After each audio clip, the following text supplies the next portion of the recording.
Hello and good morning everyone. आप सबका स्वागत है इंडियन पॉलिटी के इस नए लेक्चर में और नए कोर्स में, जहां पर हम कवर करने वाले हैं पूरी इंडियन पॉलिटी को। आप किसी भी एग्ज़ाम की तैयारी कर रहे हो, चाहे यूपीएससी हो, चाहे एसएससी हो, या कोई भी स्टेट का एग्ज़ाम हो, स्टेट पीसीएस हो, किसी भी जगह का, ये लेक्चर आपके लिए बहुत काम के होंगे। इसमें हम पूरी पॉलिटी को बहुत ही कॉम्प्रिहेंसिव वे में समझेंगे। अ, इस कोर्स को मैंने इसी तरीके डिज़ाइन करा है और बस आपको करना क्या है, बस इस कोर्स को लेने के लिए आपको एक पेन और पेपर की ज़रूरत पड़ेगी और एक-एक नोट जो भी मैं बोल रहा हूँ, उनको काफ़ी ध्यान से सुनना होगा और उन चीज़ों को नोट्स बनाइए और ये डेफ़िनेटली आपको काफ़ी वर्क करेगा आपके एग्ज़ाम के लिए। तो पहले कोर्स को स्टार्ट करने से पहले मैं आपको अपने बारे में बता दूँ और इस कोर्स के बारे में बता दूँ। तो मेरा नाम है अंकित राज, जो कि ये है। तो मैं पिछले 2 वर्षों से गवर्नमेंट एग्ज़ाम की तैयारी करने वाले बच्चों को जीएस के डाउट को क्लियर करता हूँ और जीएस के सारे सब्जेक्ट पढ़ाता हूँ, जैसे कि हिस्ट्री। और हालांकि मैं ऑफलाइन बैचेस लेता हूँ। ये मेरा दूसरा शायद मेरा ऑनलाइन बैच होगा। इससे पहले मैंने ज्योग्राफी पढ़ाई थी। अगर आपको ज्योग्राफी के लेक्चर लेने हो तो आप चैनल पे जाकर ज्योग्राफी के लेक्चर्स भी ले सकते हैं। तो इंडियन पॉलिटी चालू करने जा रहा हूँ। ये इंडियन पॉलिटी आप किसी भी एग्ज़ाम की तैयारी कर रहे हो, तो जैसा कि मैंने बताया आपको काफ़ी ज़्यादा मतलब मदद करेंगे। तो आज हम लोग चालू करने वाले हैं इंडियन पॉलिटी का पहला लेक्चर। तो ये हमारा जो लेक्चर है वो लेक्चर नंबर 1 है। तो अपने लिए इस लेक्चर को स्टार्ट करने से पहले आप एक पेन और पेपर ले लीजिए और ये बायलिंगुअल रहेगा ये कोर्स हमारा। तो आप हिंदी मीडियम से इंग्लिश मीडियम से हैं, वो फ़र्क नहीं पड़ेगा आपको। आपको ये ईज़िली समझ में आएगा। और चलिए फिर स्टार्ट करते हैं इस लेक्चर को। तो आज हम लोग पढ़ने जा रहे हैं हिस्टोरिकल अंडरपिनिंग। अब ये क्यों पढ़ना है हमें? सबसे बड़ी बात ये है कि पॉलिटी में इसका काम क्या है, इस चैप्टर का हिस्टोरिकल अंडरपिनिंग। बात ये है कि हमें अगर पॉलिटी को समझना है, इंडियन पॉलिटी को, हमें ये समझना है कि हमारे कॉन्स्टिट्यूशन के अगर वर्क इस तरीके आ रहे हैं, या हमारा लॉ जो है वो यहाँ आ रहा है, या हम अपनी सोसाइटी को समझना है कि किस तरीके से वो एक तरीके से हमारे लिए वर्क करी है। तो उसके पहले कि कोई भी, अगर आप किसी के क्षेत्र के, सपोज आप अधिकारी बनते हैं, किसी कार्यगत होते हैं किसी भी राज्य में, तो आपको उस राज्य की हिस्ट्री पता होना ज़रूरी है। इसीलिए आपके एग्ज़ाम में आपसे हिस्ट्री पूछी जाती है। वहाँ की ज्योग्राफी आपको पता होनी चाहिए, तभी आप वहाँ के लोगों से इंटरेक्ट कर सकते हैं। इसी तरीके आप जिस देश में रहते हैं उस देश का इतिहास आपको पता होना चाहिए और उस देश का इतिहास का कॉन्स्टिट्यूशन कैसे बिल्ड हुआ है और क्या-क्या हमने सहा है उससे पहले, आपको ये सब की जानकारी होनी चाहिए। उस देश के कानून को जानने के लिए आपको उस देश के इतिहास को जानना बड़ा ज़रूरी है। तो हालाँकि ये सब चीज़ें हम हिस्ट्री में पढ़ते हैं, लेकिन ये ओवरव्यू है एक तरीके का, किसी भी मतलब हमारी पॉलिटी को स्टार्ट करने से पहले, कि जब हम अ, कि हम अपने कॉन्स्टिट्यूशन को इससे पहले पढ़ें, उससे पहले उस कॉन्स्टिट्यूशन को बनाने से पहले क्या-क्या चीज़ें हमारे देश में घटित हुई, जब हमारा ब्रिटिश राज चल रहा था। तो इस कोर्स में जो हम सबसे पहले चीज़ देखेंगे, वो हिस्टोरिकल अंडरपिनिंग में सबसे पहला जो हमारा टॉपिक होगा, वो होगा वो होगा हमारा ब्रिटिश ब्रिटिश अराइवल। हम देखेंगे कि हमारे देश में किस तरीके से, एक मिनट एटी लगा दें जरा। तो किस तरीके से हमारे देश में ये जिन्हें हम ब्रिटिशर बोलते हैं वो कैसे आए। उसके बाद दूसरा फिर देखेंगे हम कंपनी राज। फिर हम पढ़ेंगे रेगुलेटिंग एक्ट। रेगुलेटिंग एक्ट उसके बाद हम रेगुलेटिंग, जिसे हम चार्टर एक्ट भी बोलते हैं। उसके बाद गवर्नमेंट ऑफ इंडिया एक्ट्स जो थे हमारे। उसके बाद ब्रिटिश राज और फिर हम स्टार्ट करेंगे अपना जो हमारा इंडिपेंडेंट के बाद का जो हिसाब है। तो इसको समझने के लिए हम एक ब्लैंक शीट पहले ले लेते हैं कि किस तरीके से स्टोरी स्टार्ट होती है। तो जैसे कि आप सबको पता है कि ये आजकल क्लास 6 के बच्चे को भी पता होता है कि हालांकि कंपनी कैसे आई हमारे इंडिया में, जिसे हम ईस्ट इंडिया कंपनी बोल रहे हैं। तो चलिए इसको आप बैठ जाइए आराम से, केवल एक स्टोरी की तरह सुनिए, चाहे तो आप नोट्स भी बना सकते हैं। इसको नोट्स बनाने के लिए आप माइंड मैप का भी एक तरीके से छोटे छोटे बॉक्सेस में बनाएंगे तो और इजी होगा। तो केवल आपको सुनना है इसे और समझना है क्या चीज़ बोल रहे हैं। तो बात ये है 1600 की। तो हम जाते हैं, अगर समय के पीछे जाएं, 1600 में एक कंपनी निकल के आती है जिसको बोलते हैं east India company. East India company जो कि एक ट्रेडिंग यानी कि व्यापार के लिए एक कंपनी आती है, जो कि निकलती है ब्रिटेन से, जो कि जगह जगह पे जाकर स्पाइसेस और टी जैसे मतलब बाकी चीज़ें जो भी इनको व्यापार करने की चीज़ें थी, व्यापार के लिए वो वहाँ से निकलती हैं, जो कि दूसरे जहाँ पर काफ़ी वो चीज़ें उग रही थी या बन रही थी, उन देशों से जाके व्यापार करके अपनी इकोनॉमी को अच्छा करने के लिए। क्या ईस्ट इंडिया कंपनी, सबसे पहले ईस्ट इंडिया कंपनी की बात करें तो क्या ईस्ट इंडिया कंपनी जो थी वो केवल मात्र एक कंपनी ही थी? क्या ये केवल एक कंपनी थी? अगर हम इसके हरकतों को देखें तो इसको हमें कहीं से भी ये नहीं पता चलता कि ये किसकी हरकतें कंपनी वाली थी। क्यों? क्यों बात ये हम बोल रहे हैं?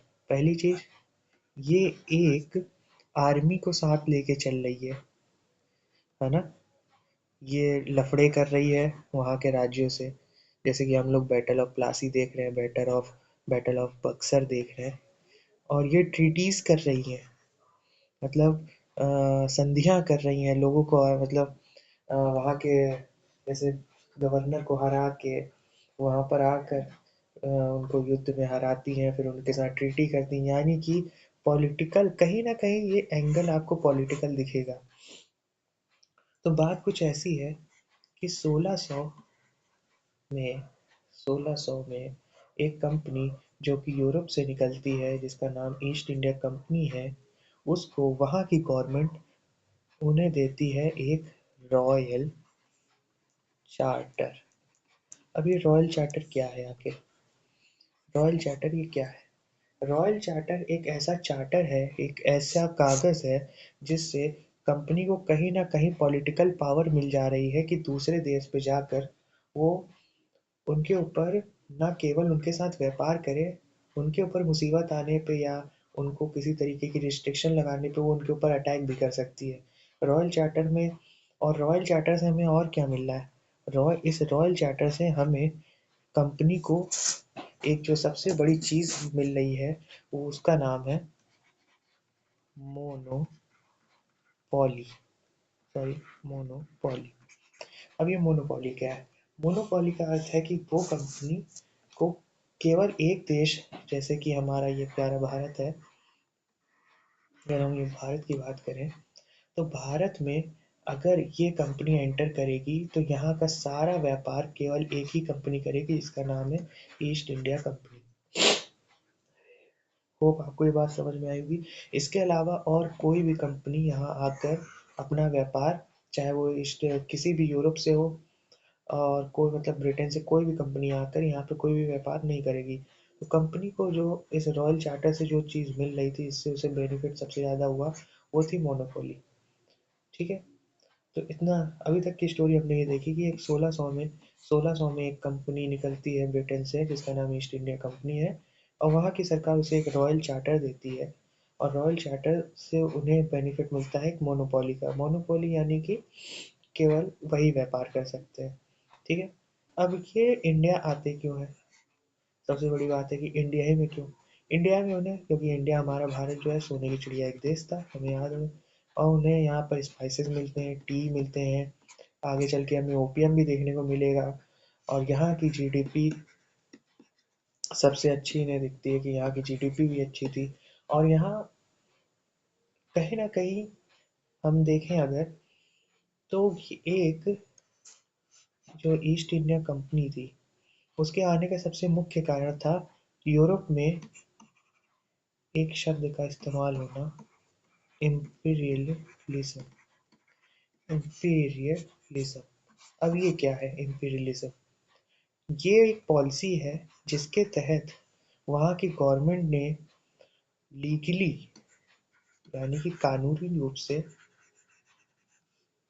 और राजनीतिक यानी कि पॉलिटिकली पॉलिटिकली दूसरी कम जो जो उनसे कमजोर देश थे, उनके ऊपर पॉलिटिकली डोमिनेशन करना चालू कर दिया और उन्हें अपनी कॉलोनी बनाने लगे। इसको मैं फिर से समझते हैं। एक सेकेंड। तो हमने क्या कहा? हमने कहा, जिस वर्ड का नाम हमने लिया उसे कहते हैं इंपीरियलिज्म। इंपीरियलिज्म जो कि एक पॉलिसी थी यूरोप की, जिसके तहत जिसके तहत वो किसी भी कमजोर देश पे लीगली और पॉलिटिकली पॉलिटिकली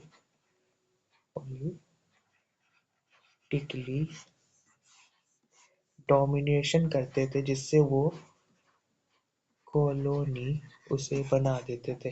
बात समझ में है कि इम्पीरियलिज्म की वजह से हमें ईस्ट इंडिया कंपनी भारत में आती हुई दिखती है, क्योंकि वो कहीं ना कहीं ईस्ट इंडिया कंपनी को भारत में आने का सबसे बड़ा कारण यही था कि वो कहीं ना कहीं ये चाहते थे कि भारत एक अच्छी जीडीपी वाला देश है, और उसको कहीं ना कहीं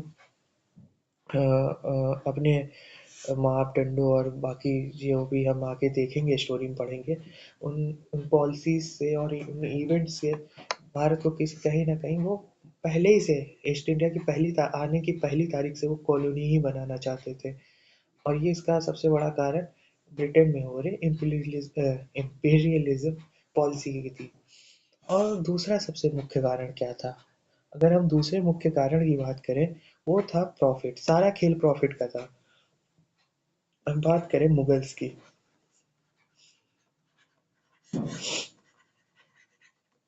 यही मुगल्स जो आगे चल के हमें कंपनी के आगे झुकते दिखते हैं। यही एक टाइम पे 1600 में एक अच्छी पावर रखते हुए थे, एक अच्छी पावर होल्ड करे हुए थे। और उस टाइम पे कंपनी इनके पास आकर सबसे बड़ी चीज का लालच देती है, वो होता है पैसा। पैसा किस चीज का? कि आपके शहर में आके, आपके इलाके में आके हम ट्रेड करेंगे, और उस ट्रेड से बनाएंगे हम पैसा,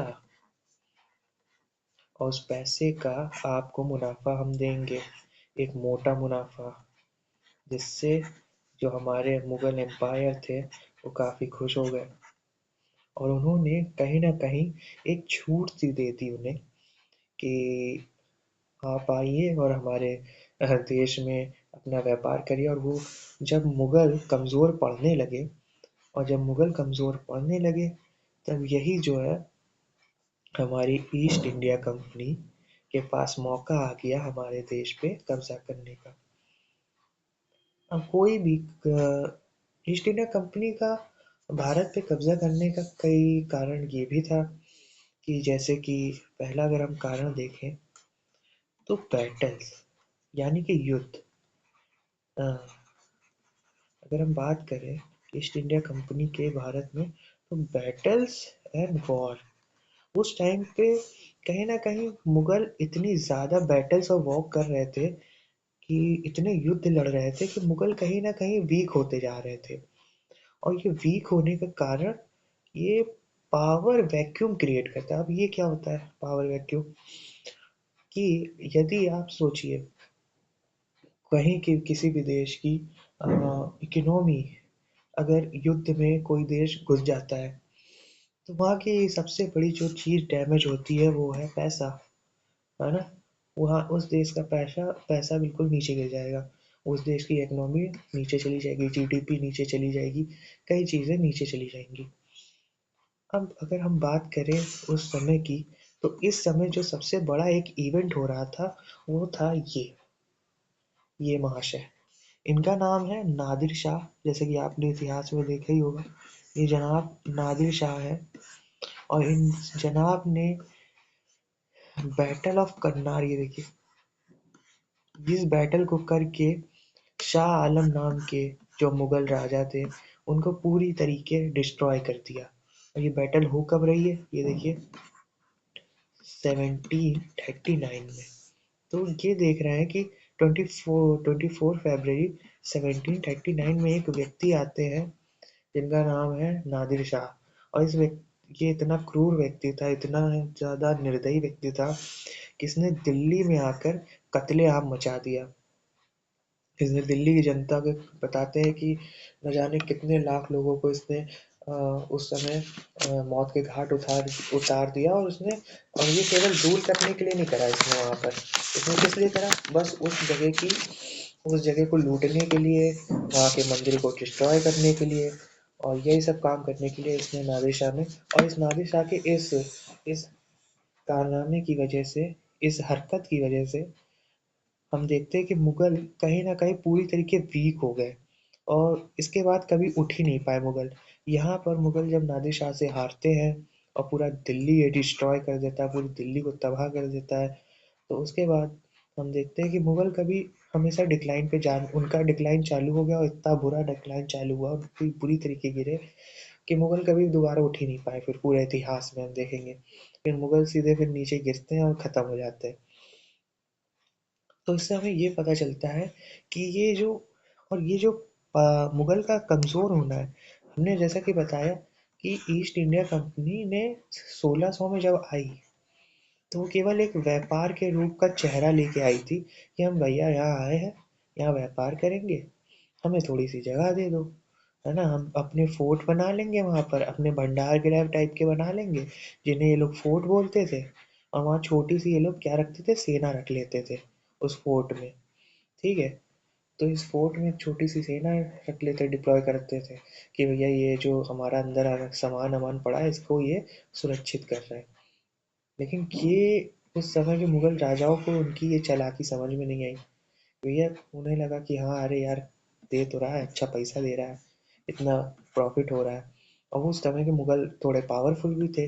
ये जहांगीर के टाइम के आए हुए लोग, ये एक मजबूत मुगल एम्परर के टाइम पे आए, तो उनके सामने इनकी औकात नहीं थी उस टाइम पे कि ये उनके सामने कुछ बात कर सके। लेकिन जब नादिर शाह आया और नादिर शाह ने ये शाह आलम को, हमारे मोहम्मद शाह को जब गिराया पूरी तरीके से, इस बैटल में हराया, उसके बाद जो मुगल गिरे हैं उसके बाद वो उसने पूरी तरीके मुगल्स को लूट लिया इस बंदे ने। और लूटने के बाद क्या करा, इसने लूटने के बाद पूरी दिल्ली में कत्लेआम मचा दिया। उसके बाद फिर मुगल जो है पूरी तरीके डिस्ट्रॉय हो गए। अब अब ये जब हुआ तो इसी बीच बंगाल में कियोस्क चल रहा था बहुत ज्यादा। बंगाल में इतना ज्यादा कियोस्क था कि वहाँ के गवर्नर में आपस में, ये जो जनाब देख रहे हैं, ये व्यक्ति, ये सारा षड्यंत्र इस व्यक्ति का रचा हुआ है। इस व्यक्ति का नाम है रॉबर्ट क्लाइव। क्लाइव, अगर देखा जाए तो बंगाल में पूरी तरीके पैर रखना ईस्ट इंडिया कंपनी का, इसके दिमाग की सारी उपज मानी जा सकती है। क्लाइव, हुआ क्या कि सिराजुद्दौला के साथ जब इनकी बैटल होती है, जिस बैटल का नाम दिया गया बैटल ऑफ प्लासी। प्लासी ने एक ऐसा मनोबल दे दिया ईस्ट इंडिया कंपनी को कि उन्हें पता चल गया कि अब जो है वो नहीं रुकने वाले। इसके प्लासी होती है 1764 में, ठीक है। 1764 में प्लासी का युद्ध होता है, जहाँ पर सिराजुद्दौला जहाँ पर सिराजुद्दौला के 18,000 सिपाही लड़ते हैं, किससे, रॉबर्ट क्लाइव के रॉबर्ट क्लाइव के महज 3000 सिपाहियों से, महज 3000 सिपाहियों से। और ये भाई साहब, हमारे जो ये सिराजुद्दौला है, ये हार जाते हैं ये युद्ध को, और ये हार जाते हैं। और ये जो भाई साहब हैं, ये हमारे रॉबर्ट क्लाइव, वो जीत जाते हैं। और ये क्लाइव का जीतना, क्लाइव का जीतना शायद इसका डेट ने गलत लिख दिया है यहाँ पर, ये गलत है डेट, इसको 64 लिख दिया है, 17, ये तो बक्सर का डेट लिख दिया, 1757 है डेट ये, इसको 1757 कर लेना, ठीक है, टाइपिंग मिस्टेक है। बैटल ऑफ प्लासी 1757 है, ठीक है। तो बैटल ऑफ प्लासी की बात करें तो हमने इसमें देखा कि बैटल ऑफ प्लासी जो बंगाल में क्योस चल रहा था, बहुत ज़्यादा ही छीना झपट चल रही थी एक तरीके का ही जाए, तो उस छीना झपट को ख़त्म करने के लिए रॉबर्ट क्लाइव ने अटैक कर दिया वहाँ के जो उस टाइम के गवर्नर थे, कहा जा सकता है, जिनका सिराजुद्दौला के ऊपर। और सिराजुद्दौला पूरी तरीके हारते हैं और अपने 18,000 सिपाही होने के बावजूद रॉबर्ट क्लाइव की 3,000 की सेना के सामने वो घुटने टेक देते हैं या हार जाते हैं। उसके बाद वहां से भाग लेते हैं ये। अब उसके बाद होता क्या है, उसके बाद जब 3,000 सिपाही अगर 18,000 को हरा दे तो जाहिर सी बात है अच्छे अच्छे का मनोबल बढ़ जाएगा।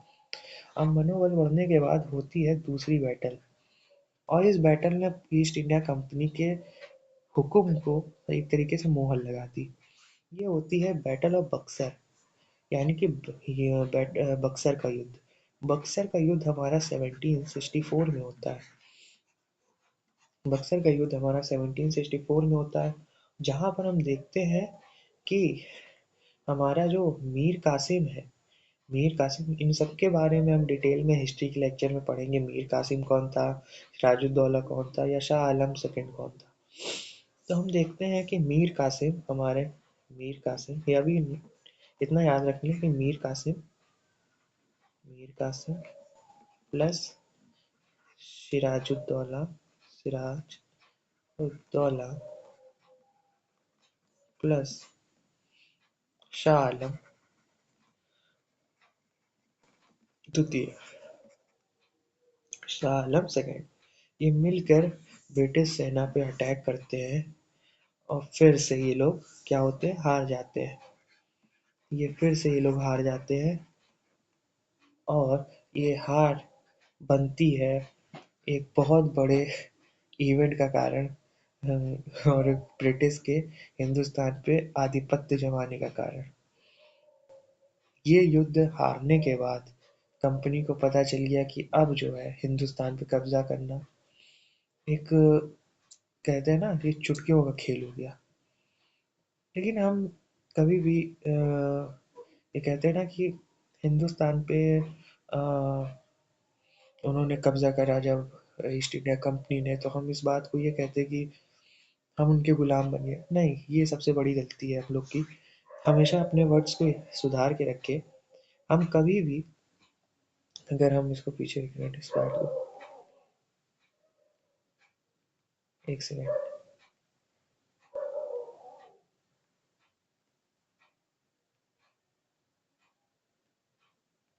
ये क्या हो गया, सॉरी। चलो, तो अगर हम, हमने क्या कहा, हमने ये बात कही कि हम, ज़्यादातर लोग ये बात बोलते हैं कि हम ब्रिटिश के स्लेव्स बन के रह चुके हैं, मतलब गुलाम बन के रहे। ये बात जबकि पूरी तरीके गलत है। हम ब्रिटिश के कभी गुलाम थे नहीं। हमने क्या कहा, ब्रिटिश, ब्रिटिशर जो हमारे थे, वो एक पॉलिसी को फॉलो कर रहे थे जिसका नाम था imperialism, imperialism, imperialism policy.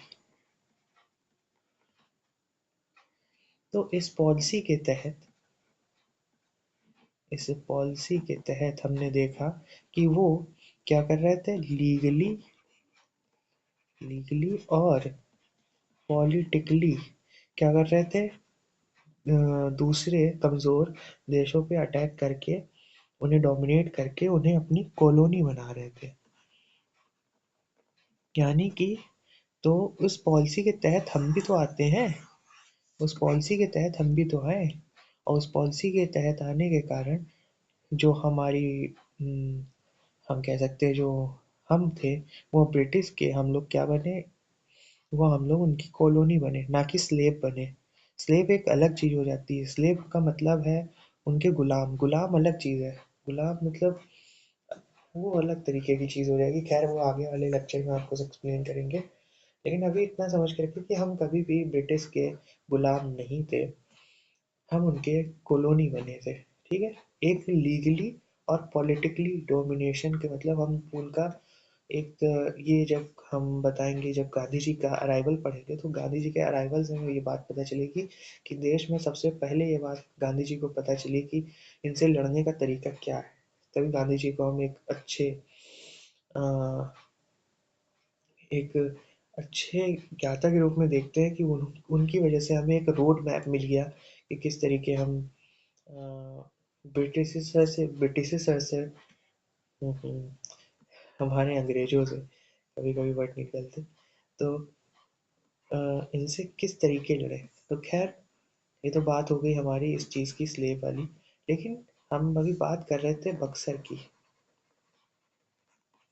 Buxar की बक्सर की युद्ध जब खत्म हुआ, तो जाहिर सी बात है कोई भी युद्ध जब खत्म होता है, बक्सर का जब युद्ध खत्म हुआ और जब इसे अंग्रेजों ने जीता, तो सबसे बड़ी प्रॉब्लम इसमें क्या हुई, ट्रीटी की, कि अब हमें भैया अगर युद्ध जीता है तो हमें ट्रीटी तो करनी पड़ेगी, यानी कि संधि। संधि करने के लिए हम हारे हुए इंसान को करना क्या पड़ता है कि हारे हुए इंसान को अपनी एक बड़ी सी चीज जो भी सामने वाला मांग रहा है, विनर, वो देनी पड़ जाती है। तो हुआ क्या इसमें, दीवानी राइट्स, ये वर्ड्स देख रहे हैं आप लोग, दीवानी राइट, यानी कि दीवानी राइट, यानी कि हमारी टैक्स कंट्रोल की पावर।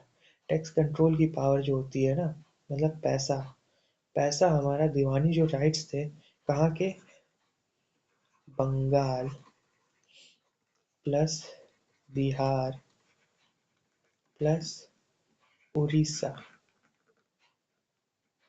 उड़ीसा, इन तीन राज्यों के जो दीवानी राइट्स थे, इन तीन राज्यों के दीवानी राइट्स को हमें अ, बंगाल के गवर्नर जनरल के अधीन करने पड़ गए।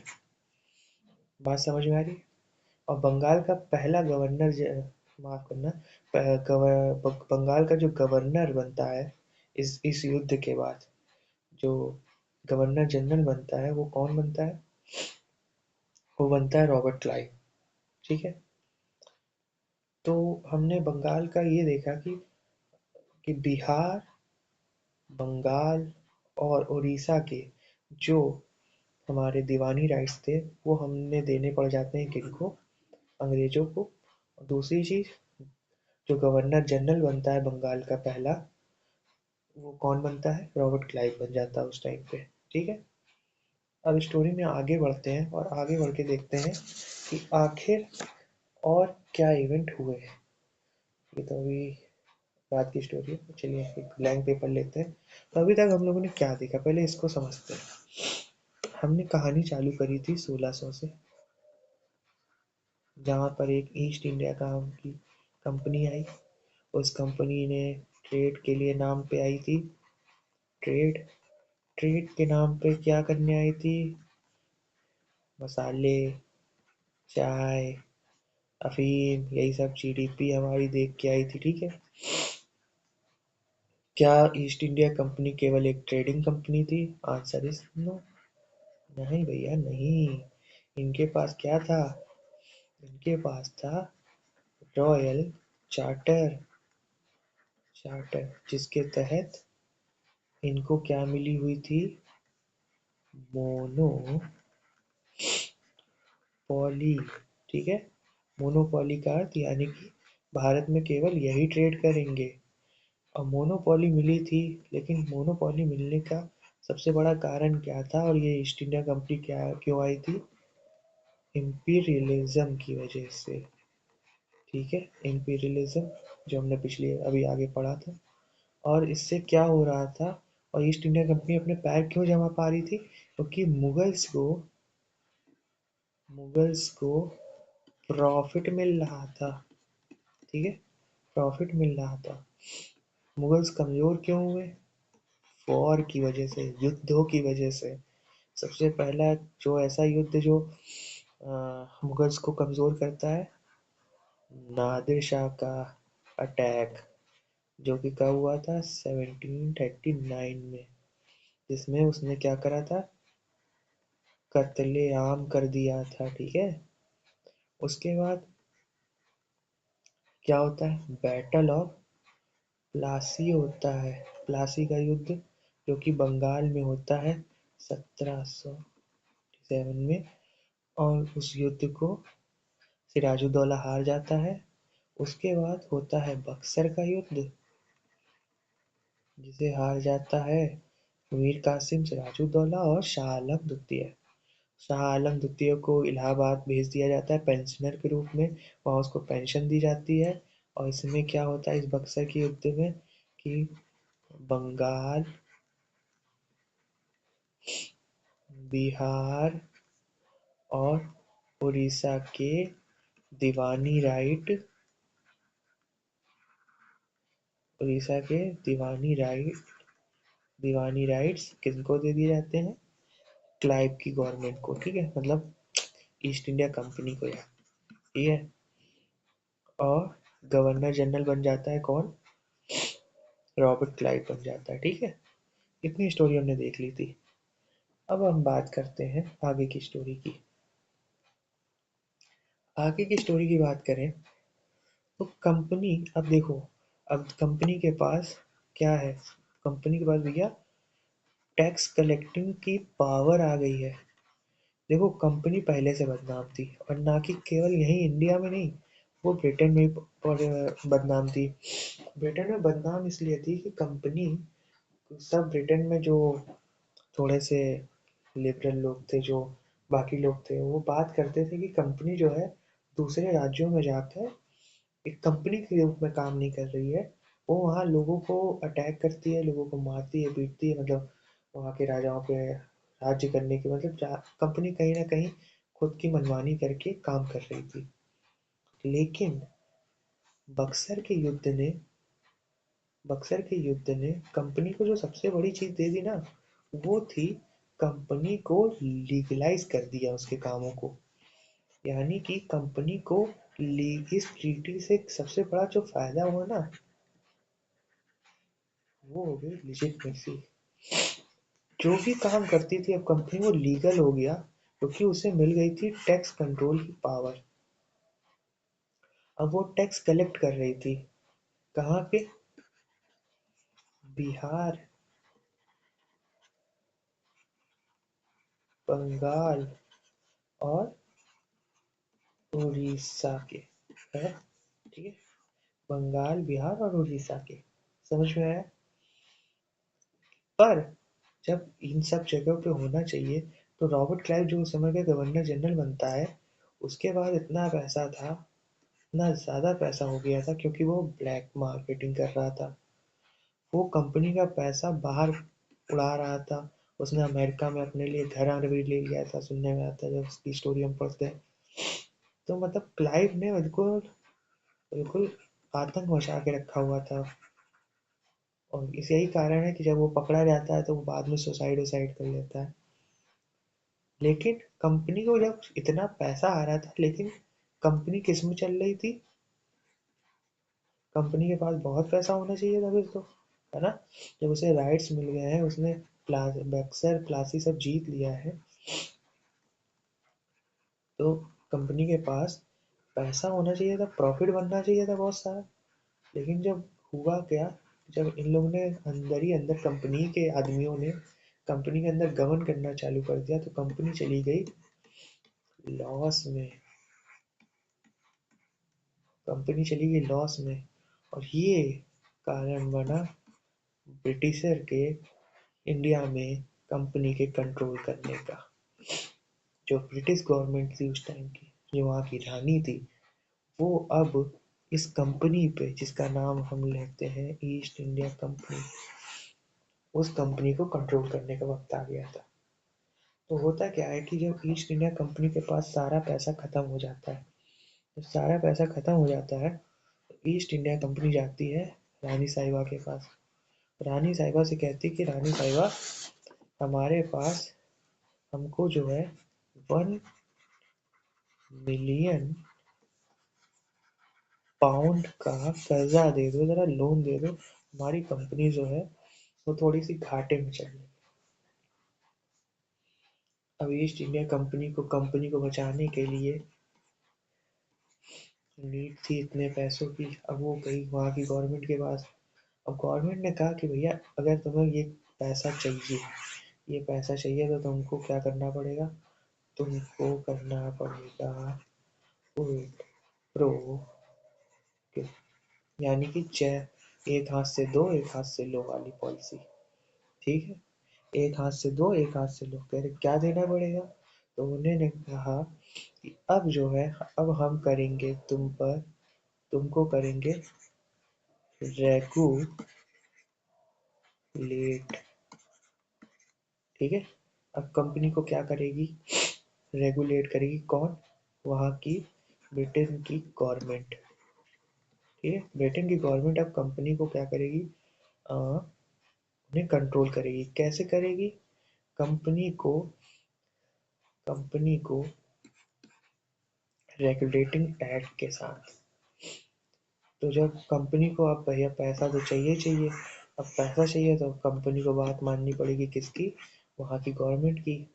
जब वहाँ की गवर्नमेंट की बात माननी है तो उसे एक हाथ दो एक हाथ लो वाली पॉलिसी को अपनाना पड़ेगा। ठीक है, कि कंपनी को अब जो है राइट्स, अपने आधे राइट्स किसको देने पड़ेंगे, अपने आधी राइट्स जो है वो आधे राइट्स को देने पड़ेंगे वहाँ की गवर्नमेंट को। और गवर्नमेंट उन्हीं राइट्स के जरिए कंपनी को खत्म कर देगी आने वाले समय में, इन्हीं पॉलिसीज के थ्रू। अब कैसे करेगी चलिए जानते हैं। तो हमने जहाँ तक की स्टोरी देखी कि कंपनी को जब रेगुलेट करने की बात आई, तो कंपनी को रेगुलेट करने के लिए वह ब्रिटेन की गवर्नमेंट ने एक दिमाग लगाया, जिस दिमाग में लगाया उन्होंने कि उनका एम रेगुलेटिंग रेगुलेटिंग एक्ट। ये एक्ट को 18 मई 1773 में ब्रिटेन के पीएम लॉर्ड नॉर्थ ने लागू किया था। कौन थे पीएम थे, कहाँ के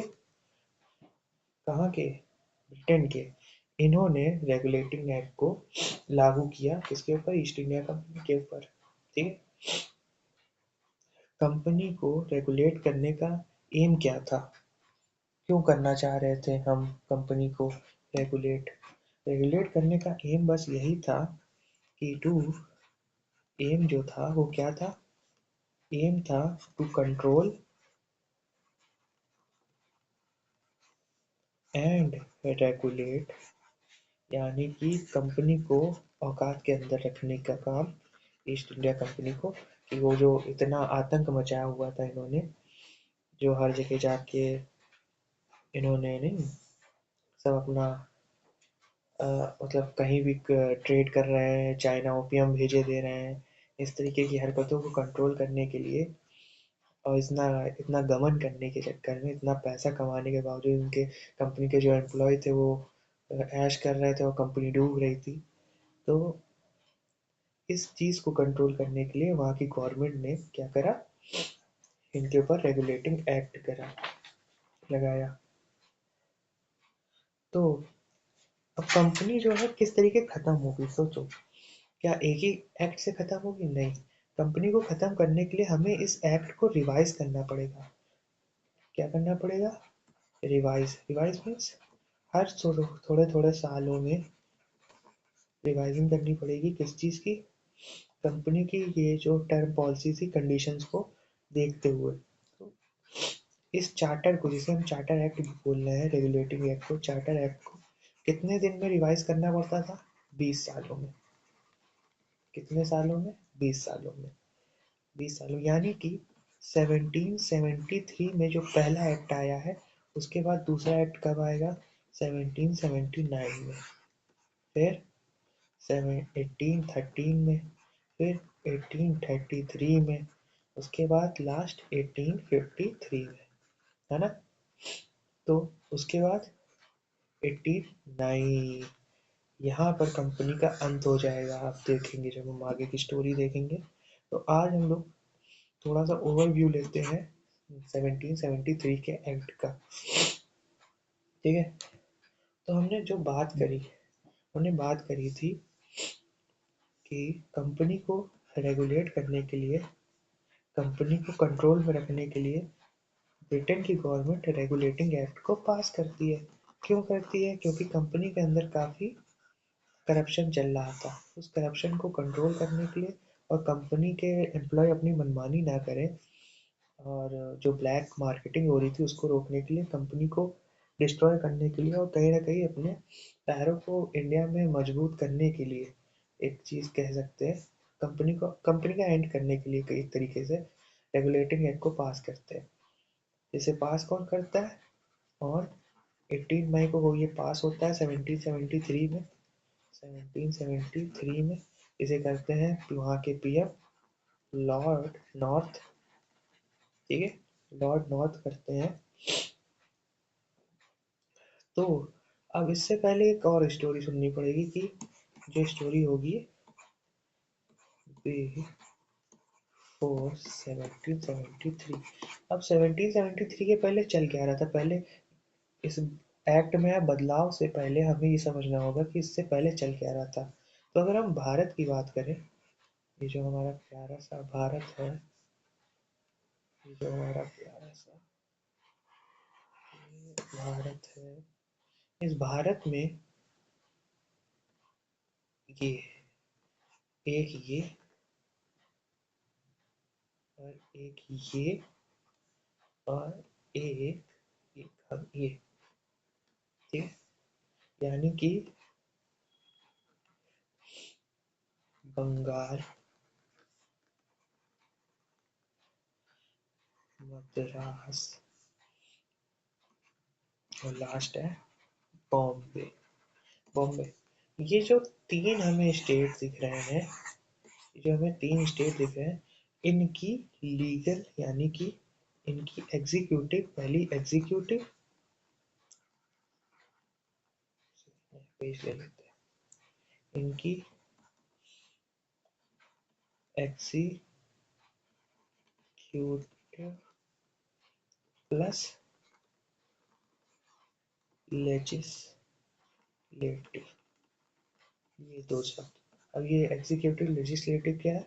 एग्जीक्यूटिव वो यानी कि लॉ को अप्लाई करने वाला, यानी कि आईएएस ऑफिसर्स हो गए। जैसे कि सरकार कोई पॉलिसी निकालती है तो उसे उसे इम्प्लीमेंट कौन करता है, उसे लागू कौन करता है? जैसे कि आईएएस ऑफिसर। स्टेट की पुलिस हो गई हमारी, है ना, ये सब लागू करते हैं ना, वो एम्प्लाई अप्लाई करते हैं। लेजिस्लेचर क्या होता है? लेजिस्लेचर का अर्थ होता है, लेजिस्लेचर का अर्थ होता है लॉ मेकर्स। लॉ मेकर कौन होता है? लॉ बनाने वाला, यानी कि पार्लियामेंट में बैठे मंत्री लोग, है ना।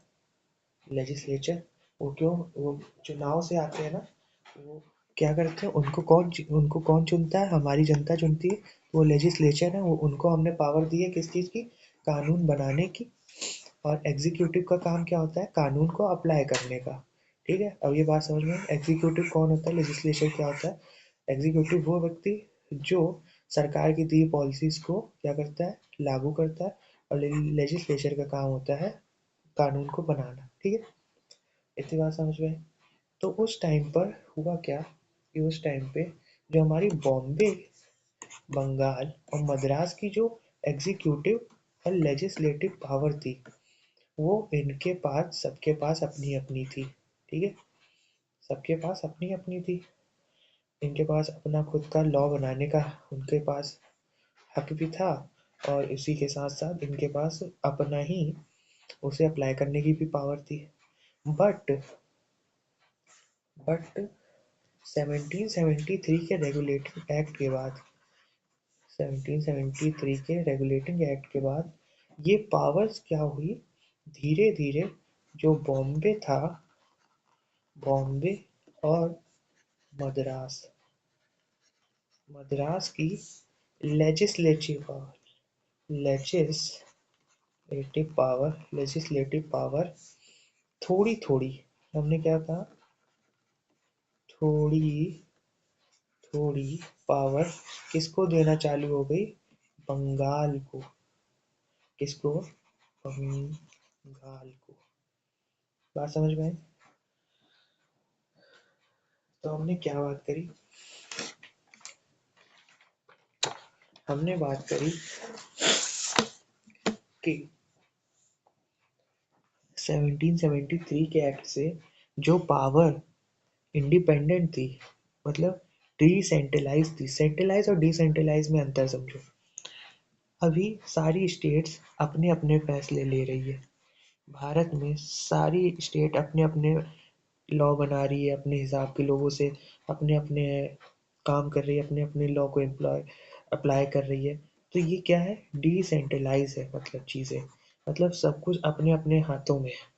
सेंट्रलाइज का मतलब हो गया, यही चीज़ अगर हम सेंट्रलाइज बोले, यानी कि केवल यहाँ की स्टेट गवर्नमेंट जो है, स्टेट गवर्नमेंट सारे फैसले ले और वहाँ की जो हमारी जो अलग अलग स्टेटें हैं वो कोई भी फैसला ना ले पाए, तो ये सेंट्रलाइज हो जाएगी चीज़ें। बात समझ में?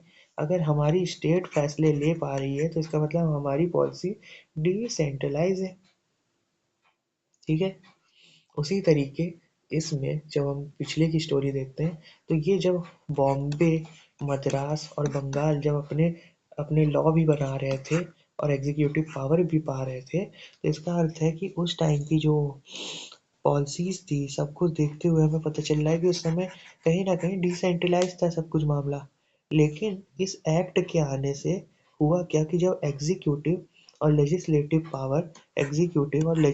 पावर जब हमने किनको दे दी, हमने दे दी किसको, बंगाल के गवर्नर को, किसको दे दी, बंगाल के गवर्नर को दे दी। तो इससे क्या हुआ, चीजें सेंट्रलाइज होने लगी हैं थोड़ी थोड़ी। और हमने कहा थोड़ी थोड़ी पावर, हमने कहा पूरी पावर नहीं दी है, थोड़ी थोड़ी पावर दी है। इसका मतलब है बंगाल के गवर्नर को थोड़ी थोड़ी पावर देना चालू हो गई है और चीज़ों को सेंट्रलाइज करने की, यानी कि सेंट्रलाइज करने का मतलब है गवर्नमेंट, इस टाइम की जो गवर्नमेंट है, जो ब्रिटेन की, वो कंट्रोल करना चाह रही है चीज़ों को, है ना? चीज़ें देख के समझ में आ रही है, जो चीज़ों को कंट्रोल करना चाह रही है। अब आगे की बात करें, अगर हम अब हम आगे की बात करें तो इस चार्टर एक्ट में हुआ क्या, चार्टर एक्ट 1773 में जो पहली चीज़ हुई, जो पहली चीज़ हुई वो क्या हुई है, गवर जो हमारी बॉम्बे बॉम्बे प्लस मद्रास, मद्रास मद्रास मद्रास की जो लेजिस लेजिस्लेटिव पावर थी, वो थोड़ी थोड़ी किसको मिलने लगी, बंगाल के गवर्नर को। ठीक है, पहला पॉइंट ये याद रखना। दूसरा पॉइंट, वॉरेन हेस्टिंग, ये व्यक्ति कौन है, ये वॉरेन हेस्टिंग है, ये भाई साहब वॉरेन हेस्टिंग जो थे, इनको बना दिया जाता है पहला, यानी first governor general of Bengal. कि इनका समय काल क्या रहता है, 774 से लेकर 785 तक। वॉरेन हेस्टिंग कौन है देखना है तो ये भी देख लो।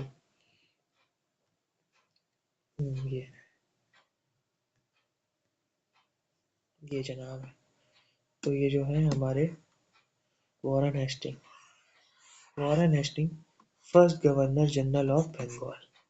क्लाइव क्या था, केवल गवर्नर जनरल था, गवर्नर था, जनरल नहीं था। क्लाइव के में हम जनरल वर्ड नहीं यूज करते। गवर्नर था कहाँ का, बंगाल का। लेकिन गवर्नर जनरल ऑफ बंगाल कौन बन रहे हैं, गवर्नर जनरल ऑफ बंगाल बन रहे हैं पहले वॉरेन हेस्टिंग। ठीक है, बक्सर के युद्ध के बाद गवर्नर बनता है बंगाल का क्लाइव। लेकिन गवर्नर जनरल पहली बार कौन बन रहा है? क्योंकि गवर्नर जनरल क्यों बन रहा है? क्योंकि इनके पास बॉम्बे और मद्रास की लेजिस्लेटिव पावर थोड़ी थोड़ी आने लगी है, तो इसलिए इनको इनको नाम दे दिया गया गवर्नर जनरल ऑफ बंगाल। पहला पॉइंट हमने क्या देखा कि थोड़ी थोड़ी पावर जा रही थी बंगाल और मुंबई, और जिसे हम बॉम्बे बोलते हैं, मुंबई और मद्रास के पास की लेजिस्लेटिव पावर थोड़ी थोड़ी किसके पास? बंगाल के पास। दूसरा पॉइंट, पहले गवर्नर जनरल बनते हैं कौन? हमारे क्लाइव साहब, सॉरी, वॉरेन हेस्टिंग। ठीक है, अब जो तीसरा पॉइंट है वो क्या है? तीसरा पॉइंट है तीसरा पॉइंट है कि फर्स्ट एवर, मतलब पहली सुप्रीम कोर्ट बन रही है कहाँ पर? फोर्ट विलियम में। कहाँ पर? फोर्ट विलियम में। इसमें टोटल 4 जज होंगे और सर एलिशर एम्पले इसके पहले चीफ जस्टिस बनेंगे। ठीक है, तो हमने क्या कहा कि पहली सुप्रीम, इसमें 4 जज होंगे। ठीक है, फोर्ट विलियम में बन रही है। फोर्ट विलियम हमारा जो है सुप्रीम कोर्ट वाला एरिया। तो हमने पहला पॉइंट देखा क्या? पहला पॉइंट पावर्स का जाना। दूसरा वॉरेन हेस्टिंग का गवर्नर जनरल ऑफ बंगाल बनना। तीसरा सुप्रीम कोर्ट का बनना। ठीक है, ठीक है, इतनी बात समझ में आई। और लास्ट पॉइंट जो है हमारा, जो हमारा लास्ट पॉइंट है वो ये है कि कंपनी को अब से, कंपनी जो हमारी है ईस्ट इंडिया कंपनी, जिसका नाम ले रहे हैं ईस्ट इंडिया कंपनी, से कोर्ट ऑफ डायरेक्टर बोला गया। कोर्ट ऑफ डायरेक्टर, उसे अब कंपनी को रेवेन्यू वाला एरिया चेक एंड बैलेंस कराना पड़ेगा। मतलब जितना कमाओगे सब दिखाना पड़ेगा, कहाँ से पैसा आ रहा है, कहाँ जा रहा है, कहाँ तुमने उड़ाया है चीज़ें।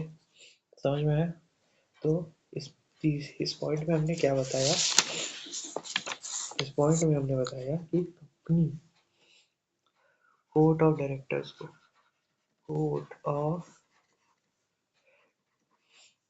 डायरेक्टर्स को क्या करना पड़ेगा? कंपनी का रेवेन्यू जो है, जो भी जनरेट हो रहा है रेवेन्यू, जो भी पैसा आ रहा है कंपनी का, उसे चेक और बैलेंस कराना पड़ेगा। Checks and balance. ठीक है, पहला पॉइंट।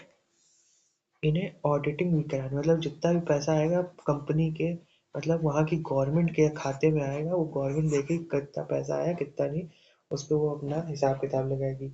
और जो लास्ट पॉइंट है वो, किसी भी तरीके का नो गिफ्ट, कंपनी के जो एम्प्लॉय हैं वो किसी तरीके का गिफ्ट, किसी तरीके की ब्राइब यानी कि रिश्वत, और किसी भी तरीके का भी पर्सनल ट्रेड, यानी कि जैसे नहीं पहले हो रहा था, पर्सनल ट्रेड कर रहे थे ये लोग बाहर, मतलब सामान कहीं से खरीदते थे और कंपनी के नाम पे सामान खरीदते थे और बेच देते थे ऐसे ही हवा में। तो जो ट्रेड कर रहे थे जिससे इन लोग के एम्प्लॉय काला धन कमा रहे थे काफी, उस चीज को कंपनी ने पूरी तरीके, वहाँ की गवर्नमेंट ने पूरी तरीके बैन कर दिया। अगर पकड़े गए तो कार्रवाई होती थी। समझ में आया? अब हम पूरी चीज़ को, जो इतनी देर से हम लोगों ने पूरी इस पूरे लेक्चर में जो चर्चा करी है, उस लेक्चर को एंड करने का टाइम आता है। तो अगर हम पूरे लेक्चर को एक जगह समराइज करें, समराइज करने के लिए हम, अगर हम पहले समराइज करते हैं इस चीज़ को, इस चीज़ को रेगुलेटिंग एक्ट, जिससे हम जिसे हम चार्टर एक्ट भी बोलते हैं। ठीक है, जिसे हम चार्टर एक्ट भी बोलते हैं। वो लागू होता है 18 मई को 1773 को, जिसे लागू करता है कौन व्यक्ति? लॉर्ड नॉर्थ, जो कि प्रधानमंत्री है। उसके बाद इसमें था क्या? इसमें जो पहला पॉइंट था, बम बॉम्बे और मद्रास की लेजिस्लेटिव पावर। लेजिस्लेटिव पावर किसको दे दी गई? थोड़ी थोड़ी देने चालू हो गई बंगाल को। किसको? बंगाल को। इसके नोट्स बनाते चलना भैया। उसके बाद दूसरा पॉइंट क्या था? वॉरेन हेस्टिंग को पहला first governor general of Bengal बना दिया गया, जिनका समय काल कितना बताया? 774 से लेकर 785 तक था। ठीक है। तीसरा पॉइंट, पहली फर्स्ट सुप्रीम कोर्ट बनी कहाँ पर? फोर्ट विलियम में। फोर्ट फोर्ट विलियम में। Total member 4। ठीक है। चौथा पॉइंट, ईस्ट इंडिया कंपनी को अपना रेवेन्यू मतलब अपना पैसा, रेवेन्यू अब दिखाना पड़ेगा कहाँ की? गवर्नमेंट को सारा ब्यौरा देना पड़ेगा। और लास्ट पॉइंट क्या था? किसी भी तरीके का गिफ्ट, पर्सनल ट्रेड यानी कि कोई भी अपना पर्सनल व्यापार, ट्रेड, और किसी तरीके की भी रिश्वत कंपनी का एम्प्लॉय नहीं लेगा। ठीक है। तो ये रेगुलेटिंग एक्ट होप आप सबको समझ में आया होगा क्या क्या चीज़ें हमने इसमें पढ़ी। ठीक है। अब नेक्स्ट पेज पे जो हम लोगों ने शुरुआत में स्टोरी पढ़ी थी, वो स्टोरी हम समझते हैं। जो शुरुआत में हम लोगों ने पढ़ी थी, शुरुआत में हम लोगों ने क्या क्या पढ़ा? शुरुआत में हम लोगों ने पढ़ा ईस्ट इंडिया कंपनी का आना 1600 में। 1600 में ट्रेड करना, ट्रेड के बहाने आना, मोनोपोली मिलना। एक ये जो बात है ना, इसको एक तरीके से एक जगह इसका मैप बना दो, माइंड मैप, कि ईस्ट इंडिया कंपनी का आना 1600 में, ट्रेड करना, व्यापार करना, हिंदी में ट्रेड के बहाने मतलब क्या? ईस्ट इंडिया कंपनी केवल एक कंपनी थी? नहीं, इसके पास राजनैतिक पावर भी थी, है ना। इसके पास आर्मी भी ये लोग रखते थे अपनी, तभी तो लड़ाई झगड़ा करते थे। ठीक है। इनको इनको क्या मिला हुआ था? रॉयल चार्टर मिला हुआ था। रॉयल चार्टर एक कागज होता है जिसमें इन्हें यहाँ पर कंपनी को एक मोनोपोली मिली थी कि केवल हिंदुस्तान पे केवल कंपनी ही जो है वो कर सकती है क्या? कंपनी, मोनोपोली मिली थी, कंपनी ही ट्रेड कर सकती है, व्यापार कर सकती है, उसके अलावा कोई दूसरी कंपनी व्यापार नहीं। ये सब हो क्यों रहा था? ये सब हो रहा था इंपीरियलिज्म की वजह से। ये वो पॉलिसी है जिसके तहत यूरोप के पावरफुल कंट्रीज कमज़ोर कंट्री के ऊपर पॉलिटिकली और लीगली डोमिनेट करती है और उन्हें अपनी कॉलोनी बनाती है। ठीक है। कॉलोनी बनाती हैं। इम्पीरियलिज्म के बाद अगर हम आगे बढ़ते हैं, तो मुगल को प्रॉफिट हो रहा था, इसलिए मुगल ने उन्हें अनुमति भी दी दी थी। अनुमति के आगे अगर बात करें तो उसके बाद मुगल कमज़ोर क्यों पड़े? क्योंकि बैटल बहुत कर रहे थे, लड़ाई झगड़े बहुत हो रहे थे। नादिर शाह ने अटैक कर दिया था, है ना। नादिर शाह का अटैक हुआ, उसके बाद प्लासी का युद्ध हुआ, प्लासी के बाद बक्सर हुआ। बक्सर के युद्ध में इन्होंने दीवानी राइट दे दिए। दीवानी राइट में क्या था? बंगाल, उड़ीसा और बिहार के दीवानी राइट यानी कि पैसे के राइट जो है किसके पास चले गए? रॉबर्ट क्लाइव के पास। रॉबर्ट क्लाइव कौन था? बंगाल का गवर्नर जनरल बनता है। ठीक है। गवर्नर जनरल बनता है। गवर्नर जनरल बनने कंपनी, अरे थैंक यू नहीं, अभी रुक जाओ 2 सेकंड, अभी नहीं, थैंक यू।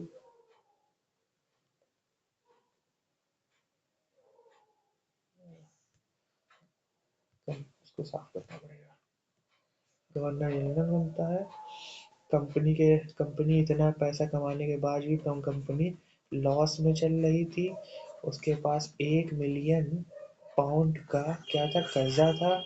इसको पैसा भरने के लिए वो गवर्नमेंट के पास जाती है, अपनी रानी के पास। रानी कहती है एक हाथ दो एक हाथ लो, एक हाथ दो का मतलब है कि तुमको अब हम क्या करेंगे, रेगुलेट करेंगे। तब वो बनाती है रेगुलेटिंग एक्ट। रेगुलेटिंग एक्ट यानी 1773 से चालू होता है, और 1773 के बाद जब चालू होती है उसकी कहानी हम लोगों ने यहाँ पढ़ी, क्या होता है क्या नहीं होता है। तो इस वीडियो को नहीं समझ में आता है तो 2 से 3 बार देखें, ठीक है। कोई भी डाउट हो कमेंट बॉक्स में डाल दो। जो मुझसे ऑफलाइन पढ़ते हैं वो तो अपनी क्लास में आके सारे डाउट पूछें, और होप जो मुझसे ऑफलाइन पढ़ते हैं वो क्लास में आके मुझको इसका नोट्स वोट्स दिखाएं। अगर कुछ नहीं समझ में आ रहा क्लास में पढ़ेंगे वो।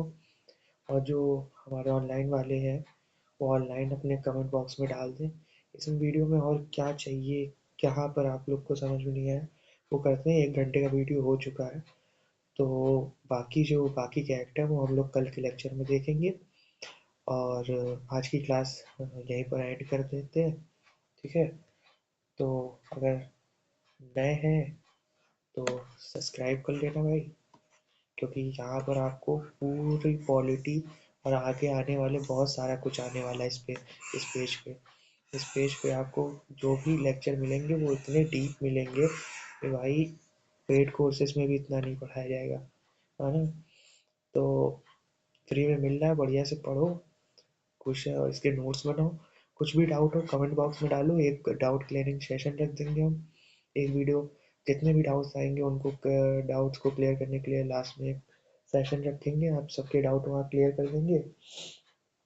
और बाकी वीडियो अच्छी लगी हो तो लाइक कर देना, और बाकी नए हो तो सब्सक्राइब कर देना। और वीडियो देख के बताना कैसा है, और अगर कुछ चाहिए एक्स्ट्रा वीडियो में तो आप लोग कमेंट करके बता सकते हैं। बाकी कल के लेक्चर में मिलते हैं, तब तक के लिए सबको को बढ़िया से तैयारी करो। और आज न्यू ईयर का दिन है तो सबको हैप्पी न्यू ईयर। आपका 2025 आपके लिए खुशियाँ लाए, और साथ ही साथ आपकी मनचाही जॉब आप सबको मिले, यही कामना है। इसी कामना के साथ कल मिलते हैं, तब तक के लिए नमस्कार, और सभी को बेस्ट ऑफ लक।